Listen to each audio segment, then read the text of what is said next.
It is 10:39 p.m. on October 9th, 1963. In the valley below the Vajont Dam, the town of Longarone is going to sleep. 1 minute from now, it will cease to exist. What you are about to learn is not the story of a dam that failed. The dam never failed. It is still standing today, perfectly intact. Above a valley of graves, 3 geologists, including Edoardo Semenza, the son of the man who designed the dam, wrote reports predicting exactly what would happen. All 3 reports were received. All 3 were filed away. In the next 15 minutes, you will know exactly who made that decision and what the Italian court system decided 1,900 lives were worth. By 1960, the Vajont Dam was not just a piece of infrastructure. It was a declaration. Standing 261 meters above the floor of the Vajont Gorge, carved into the mountains of northeastern Italy, it was, at the time of its completion, the tallest thin-arch dam ever built. Engineer Carlo Semenza had spent 30 years drawing it. His employer was SADE, the Società Adriatica di Elettricità, an electricity company owned by Count Giuseppe Volpi di Misurata, a man who had served as Mussolini's finance minister and understood perfectly that power, industrial as well as political, required monuments. Italy in 1960 was rebuilding. The post-war economy was accelerating. The dam at Vajont would power the Northeast, and it would prove that Italy could accomplish what no other nation had. But the gorge had been chosen for a reason that would become, in time, impossible to ignore. The Vajont Gorge was carved into the flank of Monte Toc, and in 1959, Carlo Semenza commissioned his own son, Edoardo Semenza, a geologist, to study the slopes surrounding the reservoir that would back up behind the dam. Edoardo Semenza spent months mapping the geology of Monte Toc. What he found was unmistakable. Buried beneath the mountain's surface was the scar of a prehistoric landslide. Ancient layers of clay, some as thin as 5 centimeters, ran through the limestone like a hidden fault. These clay layers had extremely low shear strength. They were, in plain terms, a natural grease plain running through a mountain that now bordered a filling reservoir. Edoardo presented his findings to SADE. SADE filed the report. But that is not what makes this story different. In 1961, SADE commissioned a second opinion. They brought in Leopold Müller, a German geotechnical consultant with an international reputation, for an independent assessment. Müller confirmed everything Edoardo Semenza had written. He noted that a large-scale collapse of Monte Toc's southern flank was possible, and stated plainly that prevention was, in his exact words, beyond human bounds. The only available mitigation strategy was careful reservoir management. Never fill the reservoir too close to its maximum. Monitor the slope. Be ready to draw down fast. SADE continued filling the reservoir. The reservoir at Vajont was not just filling with water. It was filling with borrowed time. For 3 years, engineers mounted monitoring equipment across the face of Monte Toc and recorded its movement every day. The mountain was creeping, slowly, measurably, toward the reservoir. In November 1960, a small rock slide sent a 2-meter wave across the water. SADE drew the reservoir down. The creep slowed. They began refilling. By the summer of 1963, the reservoir had reached near its maximum operational depth. And then the rain came. Northern Italy experienced one of its wettest summers in decades. Groundwater infiltrated the slope from above. The reservoir pressed against it from below. By October 1st, 1963, the daily creep rate of Monte Toc had reached 1 centimeter per day. 3 days later, on October 4th, it jumped to 20 centimeters per day. A centimeter is a creep.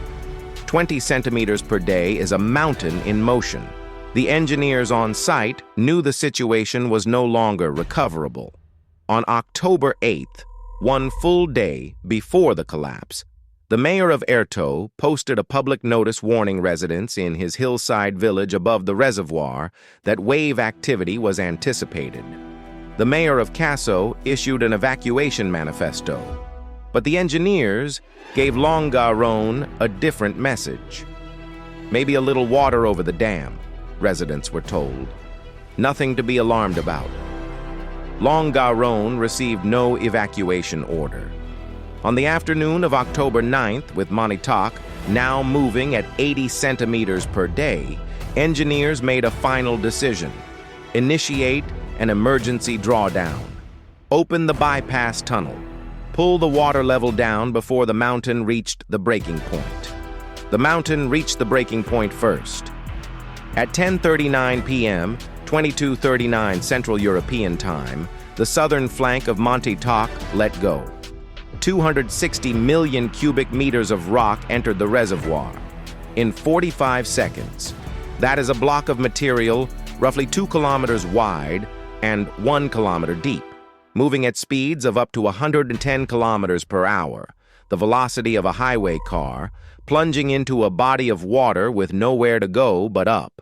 The displaced wave crested at an estimated 250 meters above the top of the dam. The Eiffel Tower is 300 meters tall. The wave went over the dam, not through it, not around it, over it. The structure stood perfectly. It stands today, and 50 million cubic meters of water poured into the Piave Valley below. At 10:43 p.m., 4 minutes after the slide, the flood reached Longarone. There had been no siren, no official warning. The sound of the rock slide and the wave preceded any possible alarm. The air blast alone flattened structures before the water arrived. We'll come back to what the survivors found when they looked back at where Longarone had been. First, understand what was actually happening inside Montauk, and why 3 experts had already explained it in writing. When the reservoir filled, water infiltrated the porous limestone of Montauk's slope. It raised what geologists call pore water pressure inside those ancient clay layers.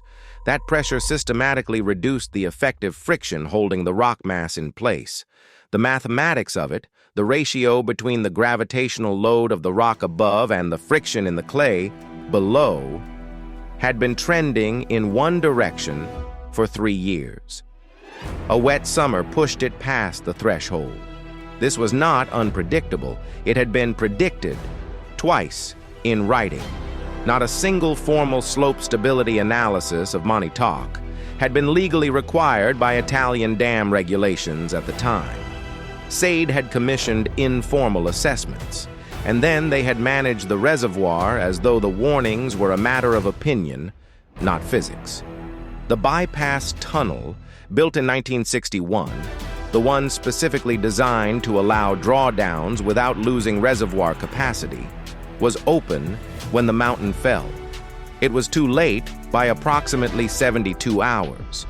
When Italian army soldiers arrived on foot at 5:30 a.m. on October 10th, 7 hours after the collapse, they found a valley floor that appeared to have been erased, not flooded, erased. The Vajont disaster claimed 1,017 lives by the Italian government's official count. UNESCO's registration documents 1,210. Some independent estimates range as high as 2,500.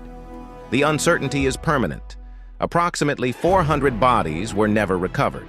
About 350 families were wiped out in their entirety. Parents, children, grandparents, gone. No one left to identify them. Longarone, the largest downstream community, recorded 1,269 deaths among its approximately 1,528 residents, a 94% fatality rate. Michaela Coletti was 12 years old on the night of October 9, 1963. She was in Rewrote, the hillside village above the reservoir, high enough to survive the wave, not high enough to escape the moment. She described it decades later, her words published by the BBC. I felt my bed collapsing as if there was a hole opening up beneath me, an irresistible force dragging me out. I heard what I thought was a thunderclap, a sound impossible to describe properly. The closest thing I've ever heard to it is metal shop shutters rolling down, crashing shut. But a billion times worse. The first organized rescue came not from Italian emergency services. The road access to the gorge had been destroyed, but from U.S. Army aviators stationed at Vicenza. At sunrise on October 10th, 3 helicopters from the U.S. Army's 110th Aviation Company arrived over the disaster zone. They were the first aircraft on scene. Over the following hours, they evacuated 486 survivors stranded in Erto and Casso, the hillside villages that had survived because of their elevation. Giovanni De Lorenzi, who was among those evacuated and later became director of the Vajont Foundation, recalled, "The first rescuer I saw came in a U.S. Army helicopter. Even if it was a tragic day, I remember it with joy because those helicopters saved us." The criminal trial began in 1968. 11 defendants were summoned.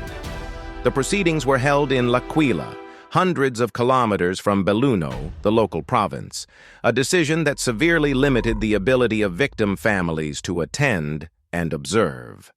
Alberico Biadene, SADE's chief engineer and the man who had overseen reservoir management decisions, was convicted of negligent homicide. His effective prison sentence after pardons were applied amounted to approximately 2 years. Mario Pancini, another SADE engineer involved in the project's management decisions, did not wait for the verdict. He took his own life in 1968 while awaiting trial. The final ruling arrived from Italy's Court of Cassation on March the 25th, 1971, 15 days before the statute of limitations would have permanently expired. The Vajont Dam stands today. It will probably stand for another century.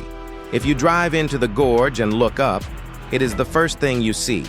261 meters of flawless engineering, rising between 2 walls of rock. Below it, the valley has been partially rebuilt. Longarone exists again, a town of several thousand people, where a town of 1,128 once lived. The dam was never the failure. What Vajont changed was a question that dam engineering had never formally asked. Whose responsibility is the mountain around a reservoir? Italy overhauled its dam inspection service in the years after the disaster and mandated that future reservoir permits require independent geotechnical assessment of surrounding slopes, not just the dam structure itself. The principle that a dam's safety includes its geological context entered Italian law. In 1982, Italy's ministerial decree of March 24th revised national dam safety requirements, incorporating the specific lessons of Vajont on slope stability evaluation in mountainous terrain. That same year, Italy formally established the Dipartimento della Protezione Civile, a national civil protection agency with legal authority to issue binding evacuation orders. Vajont is formally cited as one of the catalysts for its creation. The absence of that authority in October 1963, when local mayors issued voluntary notices and no one ordered Longarone to move, had been directly fatal. In 1986, engineers Arthur Hendren and Fleming Patton published a landmark forensic reanalysis of the Vajont disaster for the U.S. Army Corps of Engineers. Their finding became global standard practice. Any dam siting investigation must include a full geological study of reservoir slopes. If ancient landslide surfaces are identified, a formal stability analysis under reservoir conditions is required before construction proceeds.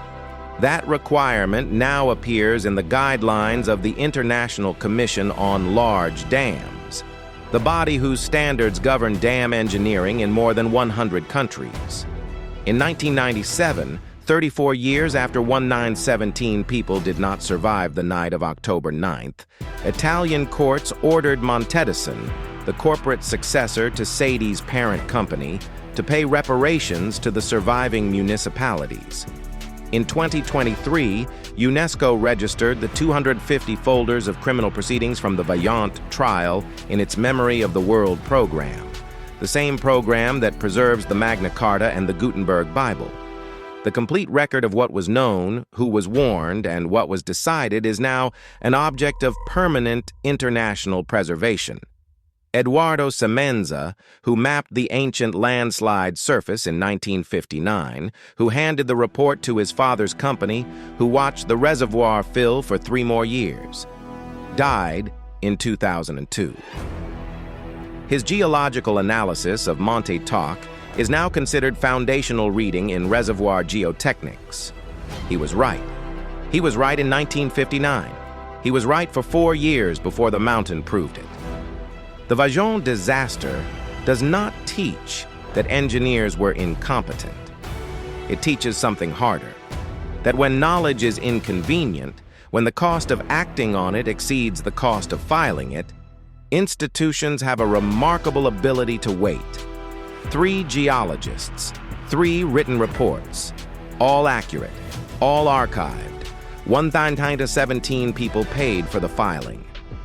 If you want to understand how a very similar pattern, suppressed warnings, ignored reports, and a catastrophe that did not have to happen, played out on an oil platform in the North Sea in 1988, the story of Piper Alpha is linked below. Subscribe to the Disaster Archive. Every week, the catastrophes that change the world and the paper trails that prove someone always knew first.